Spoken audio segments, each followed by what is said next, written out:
Hello, everyone, and thank you for joining me for another restful episode of true, scary stories to help you fall asleep. Today, we are going to be reading true creepy encounter stories. I hope you enjoy them. So, without further ado, lay back, relax, and enjoy these true, scary stories.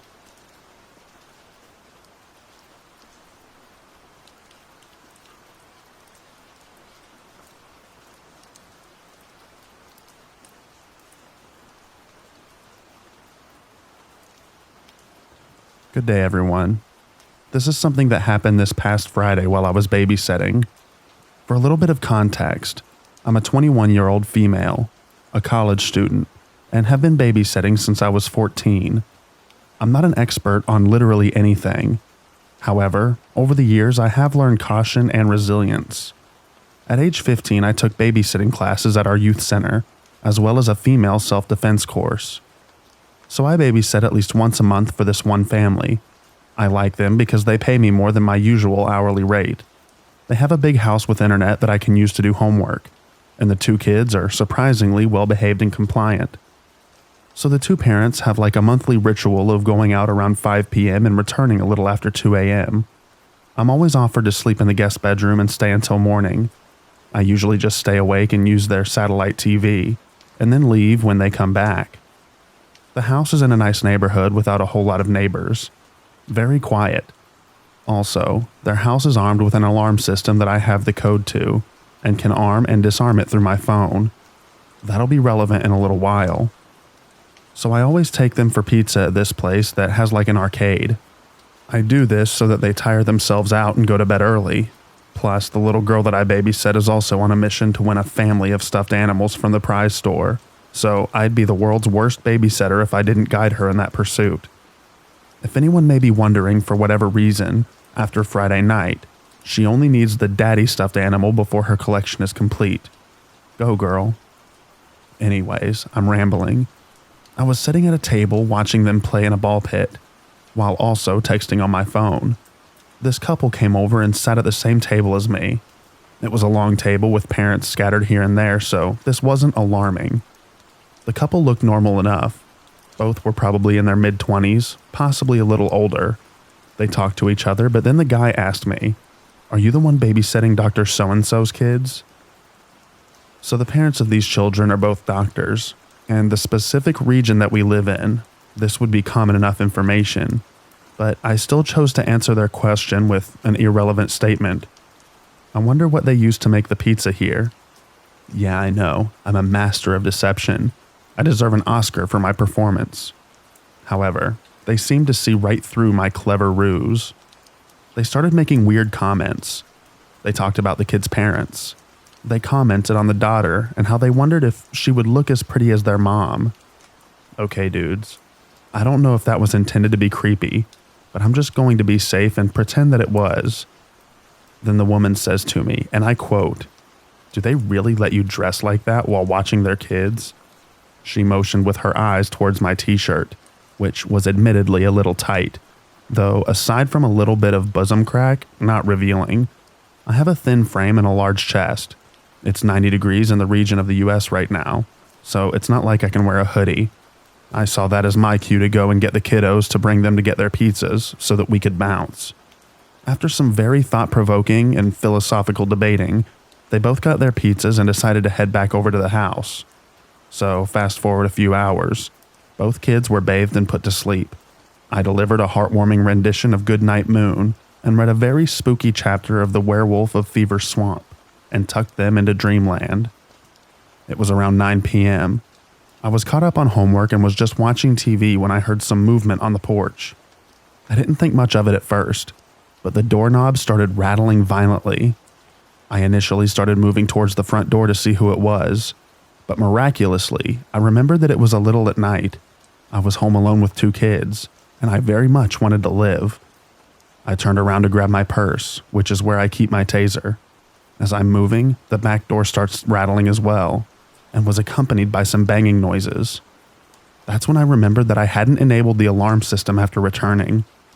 Now, if this was a horror movie scenario, of course the alarm wouldn't have worked and the intruders would have made their way inside. I hate to disappoint if you were expecting something more exciting, but I enabled it again quite easily with no incident. I ran upstairs and grabbed the two kids. I put them in their parents' room in the walk-in closet. I still hate that I scared them. When I gathered them up, I gave no context as to what was going on. I didn't want to tell them that someone was trying to break into the house. But in the process, the fear of not knowing seemed to be worse. I instructed them to stay in there and stay quiet, and only to open the door if they hear me talking to them. I then locked the bedroom door, which is the only door in the upstairs floor that locks. I sat there with my taser out and hit the panic button on the phone app. Several minutes went by. Then I got the notification through the app that the alarm system was disabled. I planned on calling 911, even though the panic button already took care of that.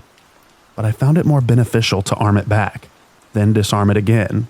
So I armed it again. Then it disarmed once again. So I armed it once again. By this time, I could hear what sounded like two sets of footsteps walking up the stairs. Good job, girl. You locked yourself inside with two potential assailants. I was holding it together for the sake of the kids, but not too deep inside, I was scared to death.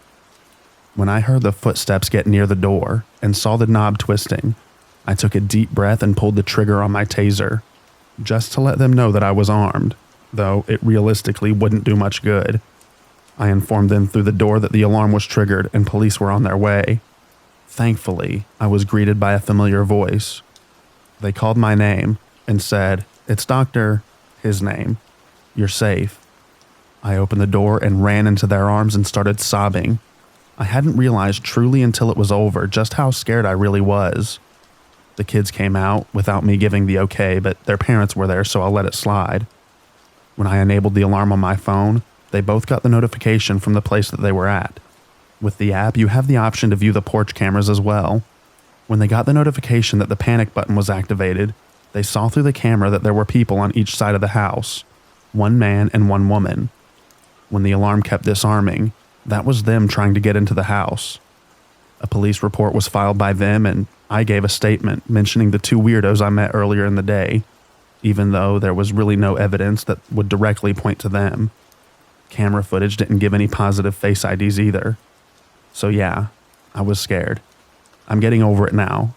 I'm just grateful that the couple that I was babysitting for were close enough to make it to me. I hate to say it, but I find the police response time to be terrible. I'm currently back in my apartment an hour away. I checked in once to see how the kids were doing, and they're holding up fine. I'm just glad that they had proper protection in their home, and that this didn't end up to be any worse.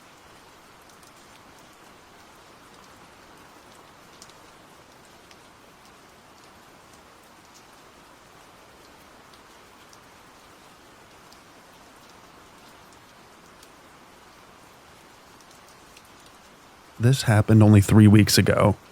I've thought about it often, and I know without a doubt that me and my patient were almost prey to a predator. I work for my state. I work with people with substance abuse disorder, the mentally ill, and to a lesser degree, those with slight developmental delays. My role with the developmentally delayed is similar to a lower-ranked social worker. One thing I have to verify is that the participant is able to achieve their own personal goals set for that year, similar to an IEP in public schools. One of my patients has a goal to walk and or hike at least 1 mile 3 times a week. When I made my visit to her home, walking and hiking was what I need to see her achieve. So she took us both on a walking/slight hiking trail nearby. Her and I are actually similar age, our 40s. As we were walking on the trail, we got to a point that was much more isolated. We were no longer walking the trail that loops around a neighborhood pond, with a lot of people, but we were on a trail that took us through the woods and a cotton field. Her and I were walking and talking when she suddenly stopped walking. I looked at her, and just as she went to say, "I have a bad feeling," I had an overwhelming feeling myself that someone was watching us. Due to her developmental delays, I felt more concerned for her welfare than my own. It's hard to explain, but I don't feel fear. I felt a feeling of protecting her. I looked behind us because I heard the sound of leaves crunching, and sure enough, A guy who looked to be in his 30s is suddenly coming out of the woods, and he's slowly creeping up towards us. There was no one else around, so for this guy to magically come out of the woods and creep up on us, I knew whatever he wanted was nefarious. I told her to continue walking, giving her a head start.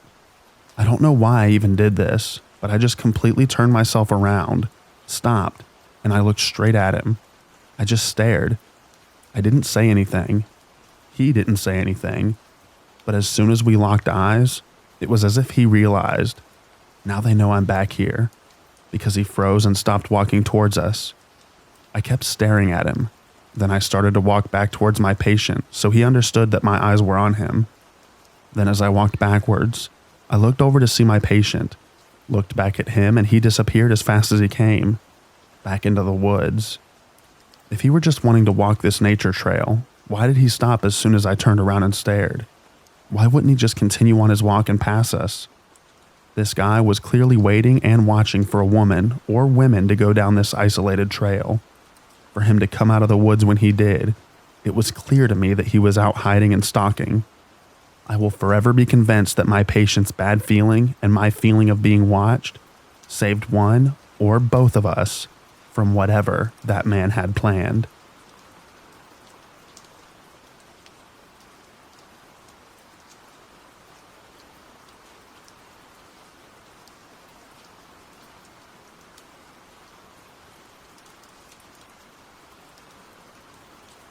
I grew up in the late 90s/early 2000s. I spent a lot of time outside and I loved all animals, including bugs, frogs, and lizards. My little brother played a lot of sports, so on weekends I was always dragged to his games, and after school I often had to attend his practices. It was soccer season, and I had to go with my mom to one of my brother's soccer practices after school on this day. I was probably 8 or 9 at the time, and for context, I'm also a female.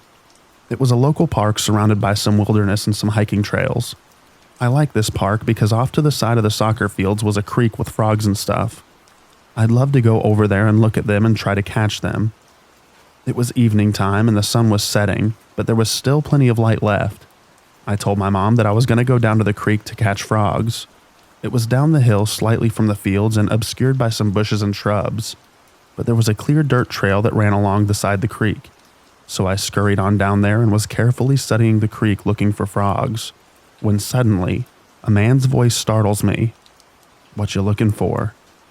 I look up and see a middle-aged man dressed in the typical office/business wear, button-up shirt, slacks, and dress shoes. He was standing on the trail, blocking my route back up to the soccer fields, looking at me and smiling. I was shy and cautious as a child, so I just looked at the man and didn't reply at first. My spidey senses were already tingling, and I remember feeling nervous and uneasy. I sometimes saw hikers on the trail by the creek, but his outfit and appearance told me that this wasn't a hiker. Then he asked me, "Are you looking for butterflies? I saw some down there," as he points further down the trail, away from the soccer fields. I just said no and started looking around at what my options were. I felt the need to get out of there, fast. But as I mentioned, he was standing on the trail which was my route back to the fields. There were thick bushes on the hillside between the trail and where the fields were. I started making my way up the rocks to the side of the creek towards the trail, further down from where he stood. And to my alarm, he started moving down the trail towards me. "Need some help?" he said. I was now starting to panic. Although nothing had happened and he seemed friendly, it just felt wrong to me. I just got stranger danger vibes. I remember feeling a burst of adrenaline and fear. I shouted no and booked it up the rocks, across the trail, and crashed my way through the brushes towards the soccer fields. I remember the branches scratching me, but I didn't care. I literally scrambled my way through them till I came up to the fields and then sprinted over to where my mom was watching my brother's practice. I probably looked like crap, so she of course asked what the heck happened, and I told her. I felt like she thought I was just being paranoid though. I'll never know if this guy posed a real threat or not. He could have been just getting some fresh air on his way home from work, who knows? I just know it felt creepy at the time.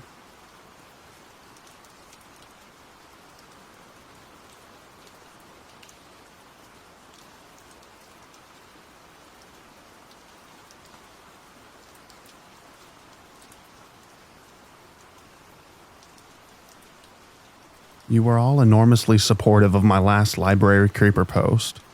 Working with the public lends itself to endless strange encounters, so I'll keep posting as they roll in. We were 5 minutes from closing the library tonight. Mondays are very slow in the summer, so at 5 minutes to close, we are basically just waiting for the clock to tick. All tasks are complete. You may get one or two stragglers in to pick up a hold, but not often. It's generally very quiet. Not tonight. This man walks in and I say, "We're just closing up. Can I help you?" He hollers from the entryway, "I'm looking for a book." "Okay, if you come to the desk, I can help you." He rushes over and says, "You close at 11, right?" I've worked here for over 6 years. We have never closed at 11. I tell him no and ask again if I can assist him. By this time, my other 2 coworkers are up front with me asking what's going on and who's shouting. He just continues to stare at me like I have multiple heads. I ask again, "Can I help you?" He says he needs the phone and reaches for my desk phone. Nope. I move it away and tell him that he can use the public access phone in the lobby. But at this point, he only has about 3 minutes to do so. He again reiterated that he knows that we close at 11. I again tell him absolutely not. We close at 8. By now, we were all thinking that this guy is going to be a hassle to evacuate from the building at 8. My coworker is waiting near the lobby asking what she should do. Since I'm the person in charge, it's up to me to decide how to handle this situation. No pressure. I told her I'll go with you and let's check the restrooms, close down the bookstore, and start shutting off the entryway and lobby lights. My other coworker, I direct to stay near the phone. This guy is just odd, and if things go south, we need help in a hurry. We're all feeling edgy now. She and I lock up and turn off lights. He, meanwhile, is scrolling through the public phone call log, not making a call at all. It's just a random listing of numbers, so I don't know what he expects to find there. I tell him it's time to wrap things up and we need to close. He begins to head back into the library. Oh no. I'm pregnant and exhausted and ready to go home. He is not going back into the library. As loudly and as assertively as I can say, I say, "We're closed and you need to leave now." He again tells me that we close at 11. I don't know if this man is on drugs or simply confused, but he needs to exit. My coworker backs me up and says he needs to leave or we can call the police. He finally relents and heads out the door. We pull everything closed after him and ensure it's all locked. I look at my coworkers and say, "No one leaves until he leaves the parking lot." They both readily agree. The last thing we need is him harassing us off the premises too. We wait and wait a good 10 minutes until he finally drives away. I don't know what this man's deal was, but I hope that he won't become a regular library creeper.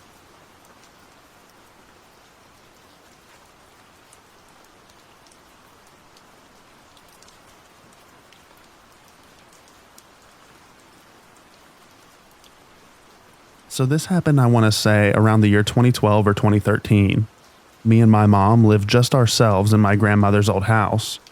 After she had died in 2009, it was just us. My mom had the habit of leaving the house and visiting family really often, since my entire family lived in the same town. Sometimes I would go with her, and sometimes I would just stay at home and play games on the PC. One night in particular that I was home by myself, I can't remember if I was listening to music or on the game, but it was almost 11 at night and I had gotten a knock at the door. At the time, we had 4 dogs that lived in our house, and all of them started going insane barking. This wasn't abnormal, as they would bark at the neighbors if they saw them out of our living room window getting out of their car across the street, or heard anyone within a 5-mile radius talking. My bedroom happened to be at the front of the house, with a window directly facing the porch and the door. Because of that, I was able to take a slight look to see who it was. And it wasn't someone I'd seen before. My mom never had people come by the house often, but there have been a few that came over to talk or to see if she was home. Not usually super late, but I ran with it and didn't think twice about it. I thought it was just one of her coworkers coming by to see if she was home. I opened the door and I was greeted with a guy that I'd say was in his early 40s, wearing a brown work jacket and light blue jeans. So he definitely looked the part of someone who was from the factory. I opened the door to see what he wanted, and he said something along the lines of, "Hey, how's it going?" and some small stuff here and there. It's hard to recall too much of the small talk, but he did ask something like, "Is anyone else around?" or that might not be entirely what he said, but it did skate around those lines. I was still under the impression at the time that he was a guy that my mom knew from work. So I told him that, yeah, right now I'm the only one here. My mom went to my cousin's house, but she should be back soon. He said some other things, like his name, I think, and he said that he had recently moved here from Indiana, and he was going around to each neighbor's house saying hi and introducing himself. I was like, yeah, around here that could get you shot, since it's not normal to show up to someone's house to introduce yourself, let alone this late at night. He told me, yeah, where I'm from in Indiana, it's normal for people to do that. He says his goodbyes and left. The car that had been running and sitting outside the driveway on the road looked like a decently new car, so I didn't think much of it at the time. I figured I wouldn't really have anything that the guy couldn't already afford, so as far as being a burglar, I was figured that I was in the clear. My mom got home about 30 minutes to an hour later, and I told her about it. It wasn't really until her reaction to what happened that it really sank in. I'd never seen that guy again after the encounter, and I wasn't sure what he was after. My mom told me that I was lucky that maybe the guy didn't barge in because all 4 dogs were right there with me, each of them pretty protective. They all kept an eye on this guy as we talked. Maybe he was telling the truth, and it was just a harmless encounter out of the ordinary. But I still think about it from time to time. Like, what exactly was he doing here?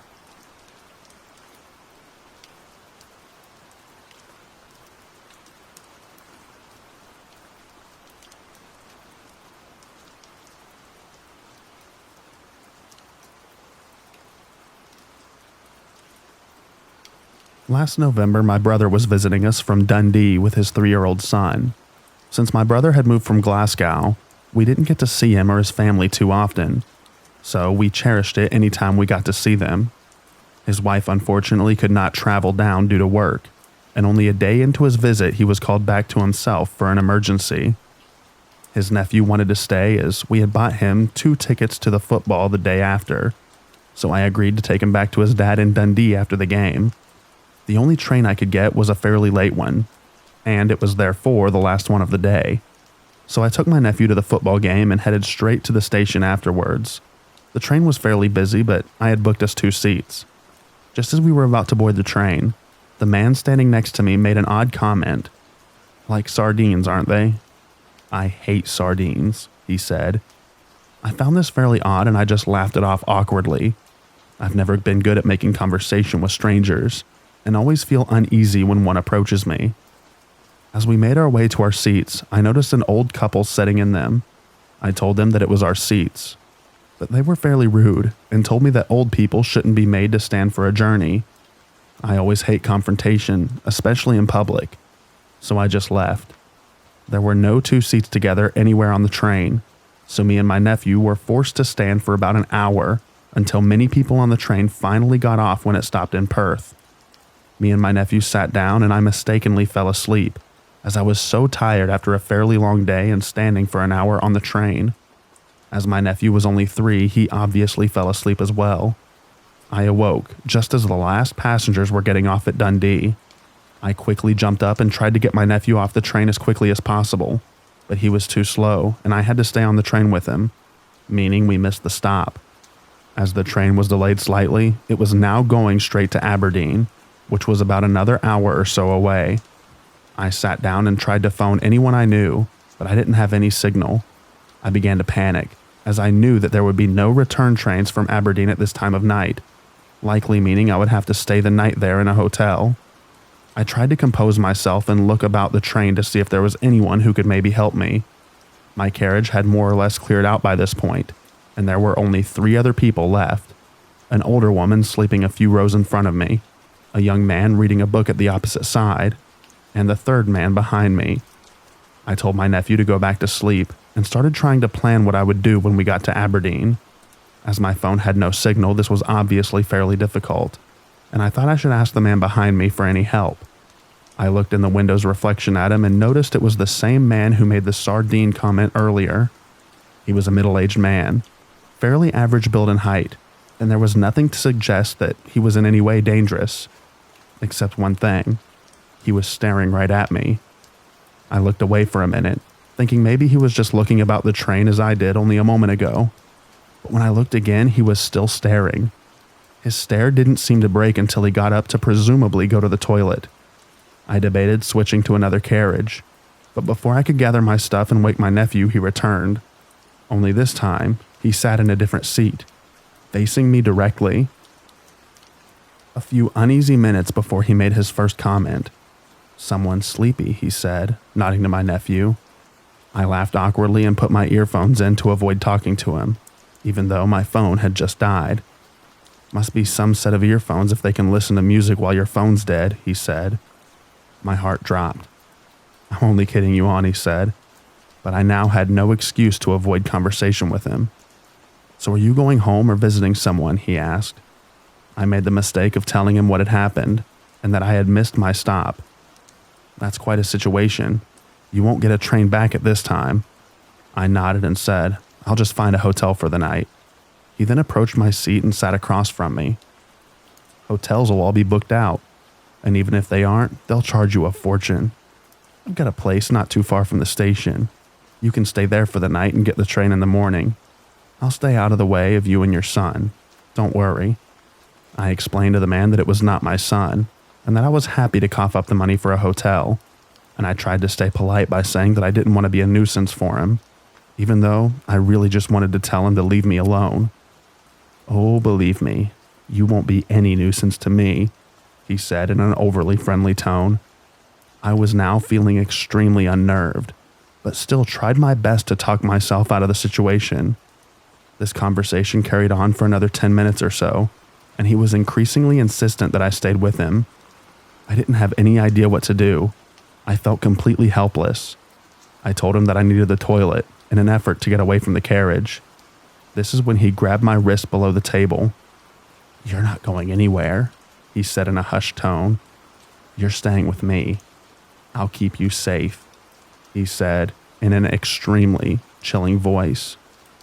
I couldn't even bring myself to scream out in the situation. The only other passengers on the carriage were at the opposite end, and I was terrified that if I screamed, the man would hurt me or my nephew. He wouldn't let go of my wrist and repeatedly began saying, "Just act natural." The remaining part of the journey seemed to last a lifetime, and I knew, even then and there, that there was no light at the end of this tunnel, as this man would not let me go. The train finally reached Aberdeen, and the man told me to wake my nephew, not alarm him, and to tell him that we're staying at this nice man's house for the evening. He held my hand as we got off the train, and my worst feelings were coming true, as I knew what would happen when this man got us back to the house. All of a sudden, I was knocked to the floor in a heap of bodies. The police had tackled the man and were arresting him. As I got to my feet, I grabbed my nephew's hand and ran only a couple of yards before completely breaking down. The police comforted me and told me that the young man who was reading his book at the other side of the carriage had noticed what was going on and sent a text to the British Transport Police, whose number is all over the walls of the train on posters. It took me a couple of minutes to process everything, but I managed to gain enough composure to thank the police and express my gratitude towards the man who had sent the text. I only managed to say a few words to him, but I will forever be grateful to him, as he saved me from what would have been a night of terror, and very possibly saved me and my nephew's life. The police very kindly took me and my nephew back to Dundee, where my brother and his wife were extremely relieved to see us. It is now some time since the incident, but it's had a lasting effect on me, and I always make sure that when I'm traveling late at night, that I am accompanied by someone, and never run the risk of missing my stop ever again.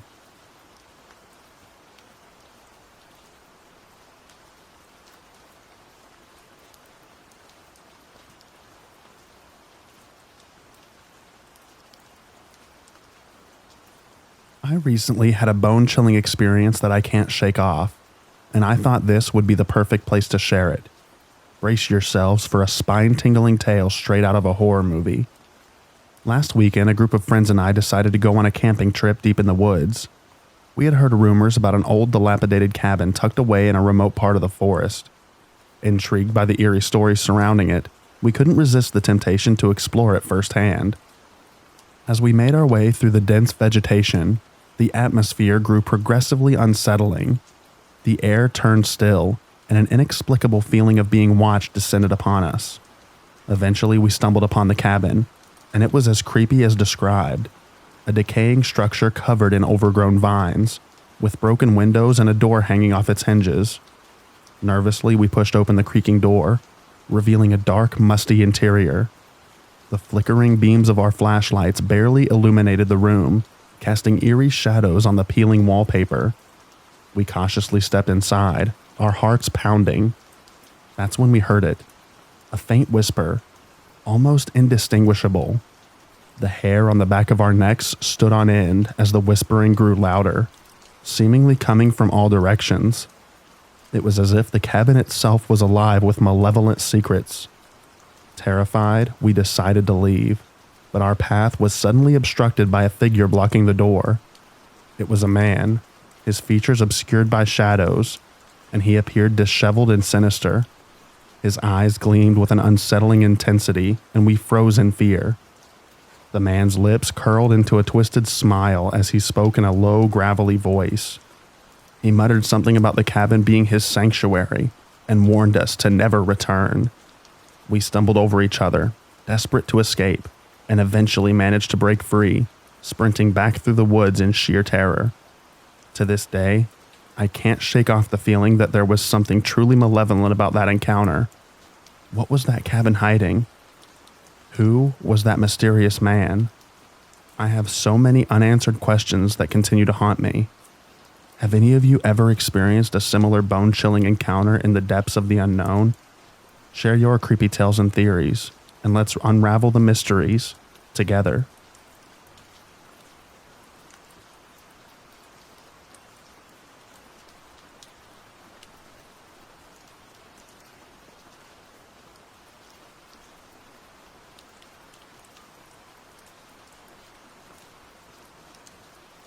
Just for some background information, I was 17 and my boyfriend was 19 when this happened. I am now a 23-year-old female, and this whole experience still haunts my boyfriend and I. Back then, me and my boyfriend's relationship was not accepted by anyone in either of our families due to the 2-year age gap, although we had met when he was only 17. This being said, him and I often would sneak out in the middle of the night to see each other. On this particular night, my boyfriend and I decided that we would go run to get food and then eat at the park. Everything was going good. We got McDonald's and then parked and ate. Once we were done eating, me and my boyfriend chose to walk around for a bit. We sat on the swings for an hour talking and enjoying each other's company. After a while, we noticed lights coming from further into the park's field. We got up to get a closer look, but when whoever was there saw us stand, the flashlight turned off and they ducked into the woods. Me and my boyfriend passed it off as two stupid teens, just like ourselves, sneaking around at a park around 2 a.m. not wanting to get caught. We carried on with our night talking until we saw the lights again, this time closer. We called out and got no reply back, but again, the person turned off their flashlight and ducked down where we couldn't see them. I was beginning to freak out as my boyfriend was getting annoyed, thinking it was a kid trying to prank us by scaring the crap out of us. We got up to check around the area. Stupid, I know. And saw that whoever was there must have left. We went to the spot where we saw the person lay down, and there was an imprint of a body there. Whoever was there was taller, maybe around 6'2". I convinced my boyfriend to take me home after that, but as we were walking to his car, we heard footsteps a few feet behind us. We turned around and saw the light again. Me and my boyfriend then booked it to the car and sped off. We were able to get a slight glimpse of the person as we ran off. And what's more chilling to me is he was indeed not a teenager. He was an elderly man with a bald head and a white beard. We told the authorities the day after.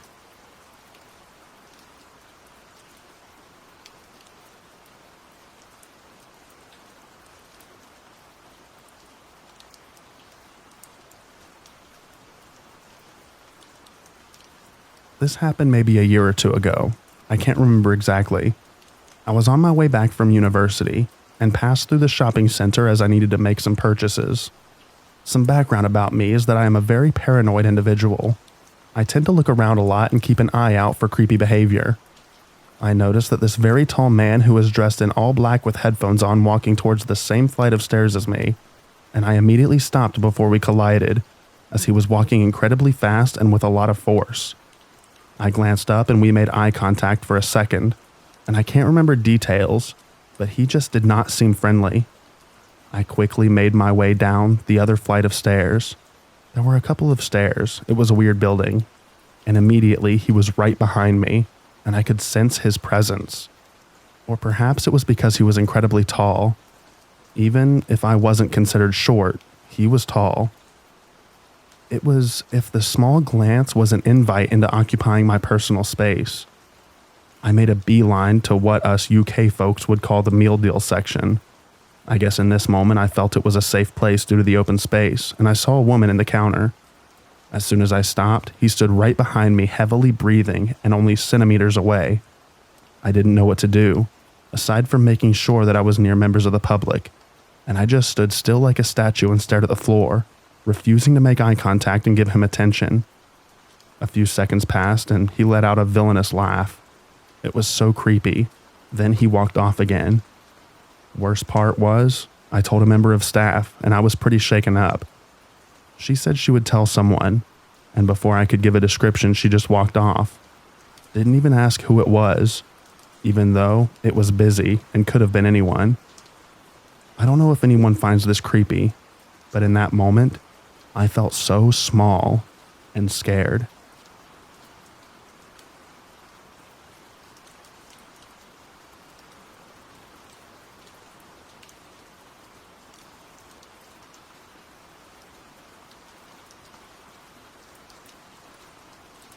I work a graveyard shift as a security guard for a recycling yard.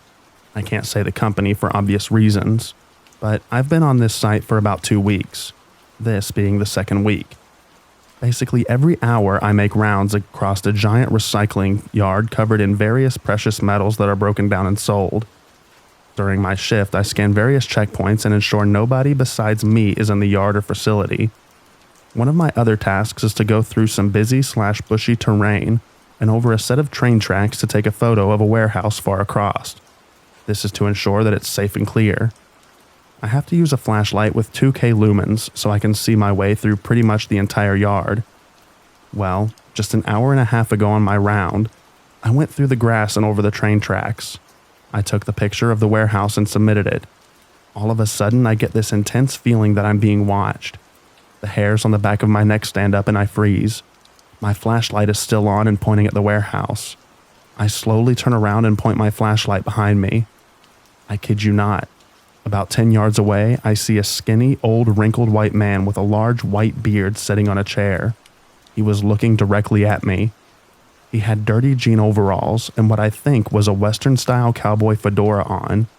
He was bare skin under the overalls. Now I'm a 6-foot, 220-pound man, but I screamed, at a pitch that was embarrassing, honestly. I accidentally dropped my flashlight out of shock. Mind you, there are thin, tiny metal shards literally everywhere on the ground. I can't see a thing now as the flashlight is facing away from my sight. All I hear is quick-paced shuffling/clanging of metal from footsteps quickly running towards me. Once the metal-crunching footsteps are within maybe 5 feet of me, I hear them quickly veer to the left and past me. Within 3 to 4 seconds, the metal clanging is gone, followed by the faraway sound of rustling bushes. I then grabbed my flashlight from the ground and pointed it to the sound.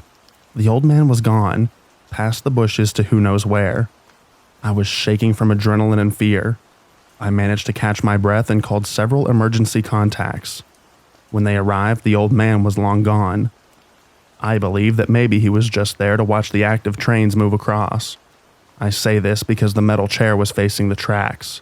It's still there. I took a photo of it. More as a memento than anything else. This group doesn't allow photos, otherwise I would share it. I am now in the office, still terrified and alone. I have to finish my shift tonight, and tomorrow do another 11-hour graveyard. I won't quit as I need the money.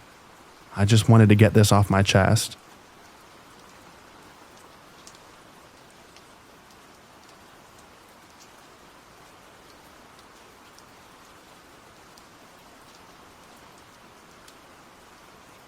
My roommate doesn't drive, so in order to get to work, she almost always gets a ride from her coworker.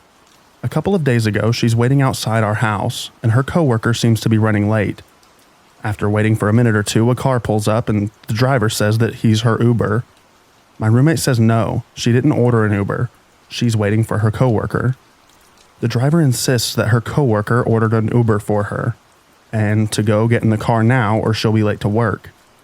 My roommate calls her coworker to see if this is true, and her coworker says that she's just down the street and don't get in that car. The fake Uber driver then immediately drives off. I've heard plenty of stories of people encountering fake Uber drivers. What's incredibly creepy about this one to me, however, is every fake Uber story I've heard has involved someone waiting for a ride in a busy place. An airport, a bar, a club, etc. Places you would expect to have a lot of people waiting for rides. This happened right outside my house. Is this a common thing? Are people known to drive around neighborhoods looking for people who look like they're waiting for a ride?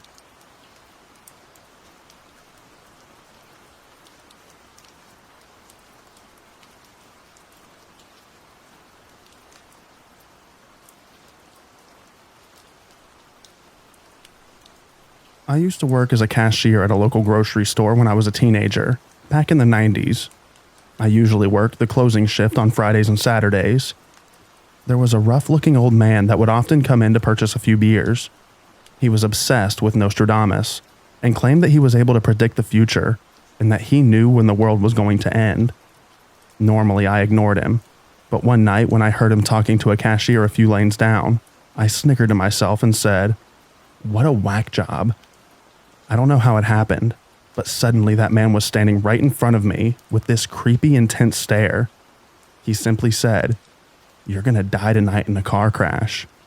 And then he turned and walked out of the store. I don't know what it was about what he said, but it freaked me out. I called my mom crying, and she offered to come pick me up and drive me home after my shift. She said he was just a crazy guy and pay it no mind. I never saw the guy come in again. Obviously, I did not die in a car crash that night, but since then, I've been in 7 car accidents. None of them were caused by me. The most severe one happened in my 20s. I was T-boned in an intersection by a drunk driver. The car flipped a few times and landed upside down. The friend I was with died. I had to be cut out of the car. I remember coming to as the paramedics pulled me from the vehicle. I was surrounded by shattered glass and so much blood. I thought I was dying. I almost did die. When my mom got the call, she thought I was dead. It's honestly a miracle I survived with only minor injuries. The words of that guy still definitely haunt me.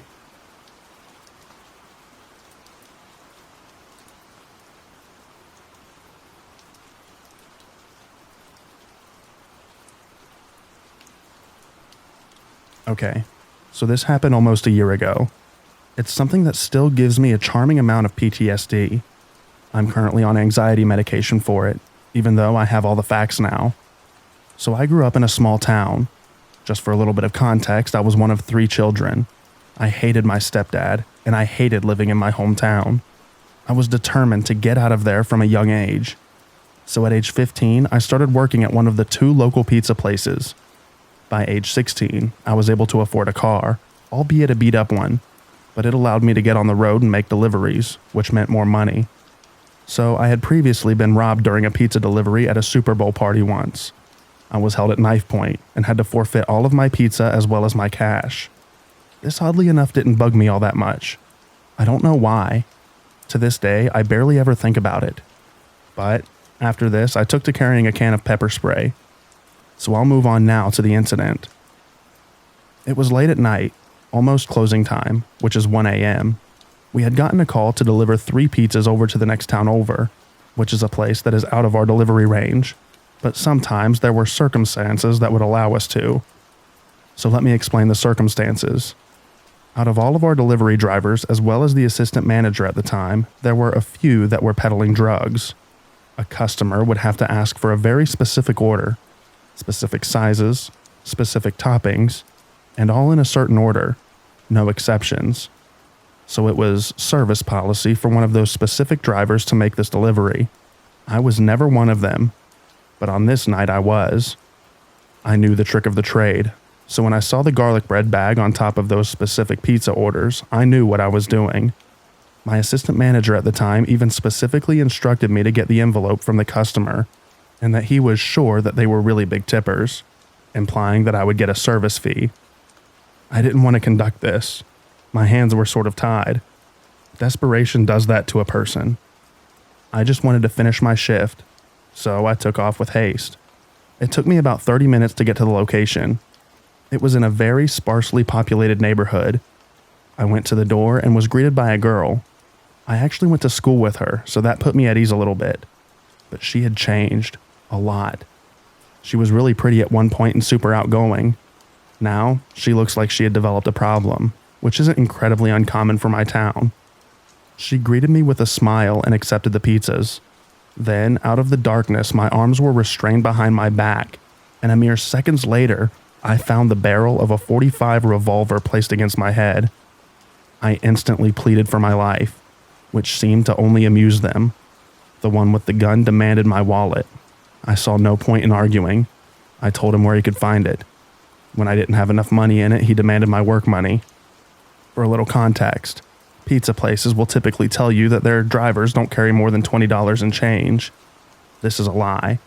This is mostly said so that it doesn't seem like we're carrying more money in case of a robbery situation. They knew this. The guy with the gun hit me in the face when I didn't produce the rest of the money. I usually leave this in my car, and he didn't accept my explanation. At that point, I was forced into the house. I screamed for help, but it accomplished absolutely nothing. The guy that was holding me threw me onto the couch, and the girl had closed the door. I explained to them that I wasn't aware of any policy, and if they had an issue, to please take it up with my assistant manager. I know how ridiculous that sounds. The guy with the gun, who was clearly under the influence, asked for one driver specifically. He asked why he didn't show up. I told him he was making other deliveries. It took everything in me not to cry at this time. After asking me some other questions that I couldn't answer, he put the gun to my head and pulled the hammer back. He then instructed me to call the other driver and have him present himself. I slowly complied, but instead of grabbing my phone, I grabbed my pepper spray. It felt stupid, but I saw a brief opportunity to get out of there. I elbowed the pistol out of my face and then sprayed the canister into his. I didn't take any chances. I sprayed him in the eyes, nose, and inside his mouth. The smell of that stuff still irritates my sinuses when I think about it, and I didn't ever get hit by it. Now, I've been in exactly 3 fights in my life before this, and I got my butt kicked all 3 times. But after spraying him, I hit him in the crotch and then slammed my fist down into his face. We wrestled for the pistol for a few seconds. I managed to get it on the floor and kicked it away. The other guy ran for it, but I beat him to it. Once I had the gun in my hand, he backed off and asked me to leave. I'm not a violent person in the slightest, but I'll admit that I still get joy out of the look on his face when he saw me holding the gun.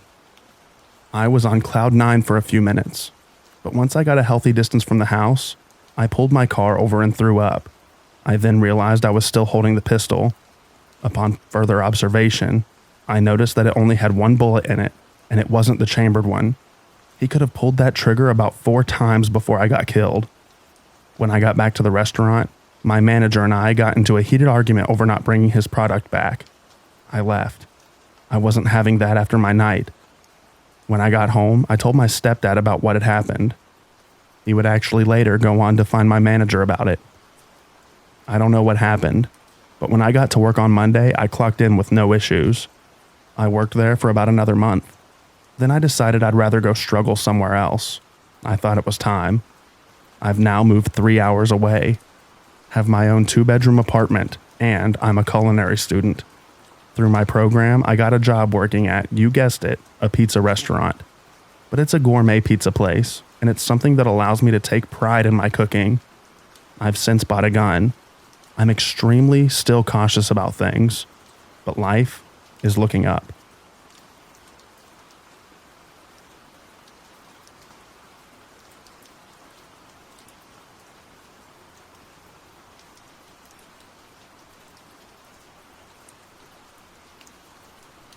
A series of events started to happen when I was very young, around 8 or 9. There's a chance the series were not connected. My feeling is, however, that it's all connected to one disturbed man.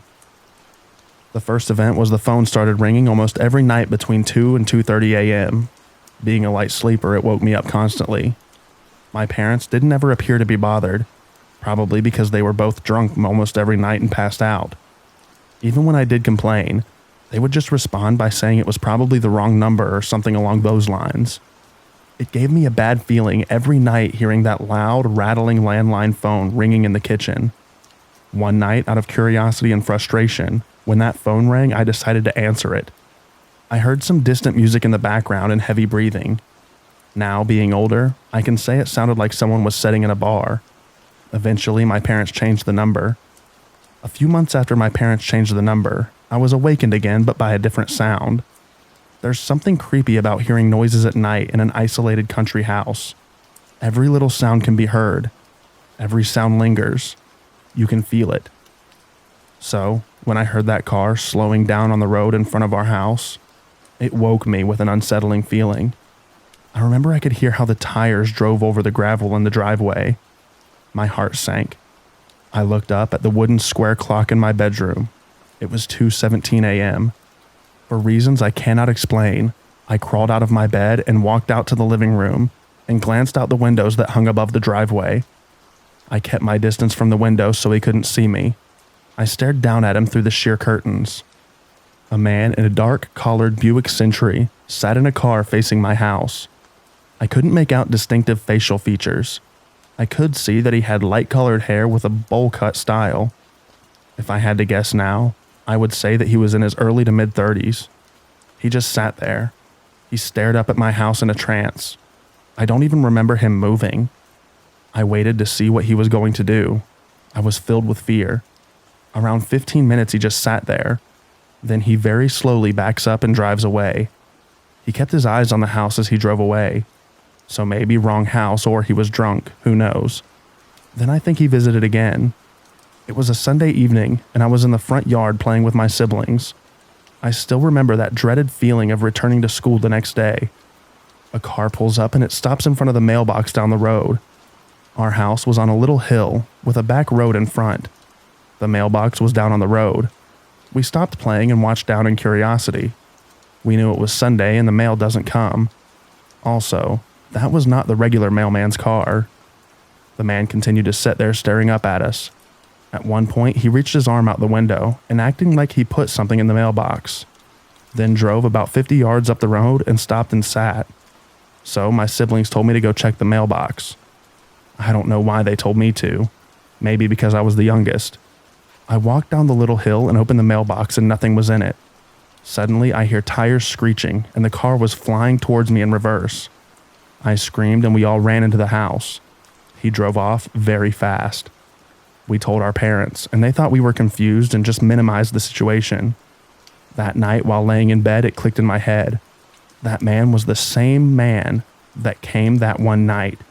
It was the same car that I remember. The blonde hairstyle. An unsettling feeling sank in. About a year after that, one day in school, I heard teachers telling kids to avoid a dark-colored Buick. They said a man was trying to kidnap kids at their mailbox after getting off the bus. I moved out of that town a few years later when my parents got divorced. Every once in a while he comes to my dreams, but I never heard anything about this man ever again.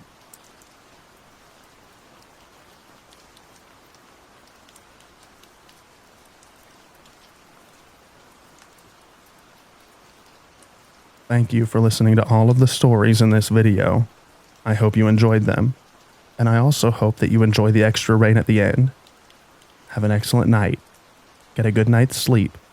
And I'll read to you in the next video. Goodbye, everybody.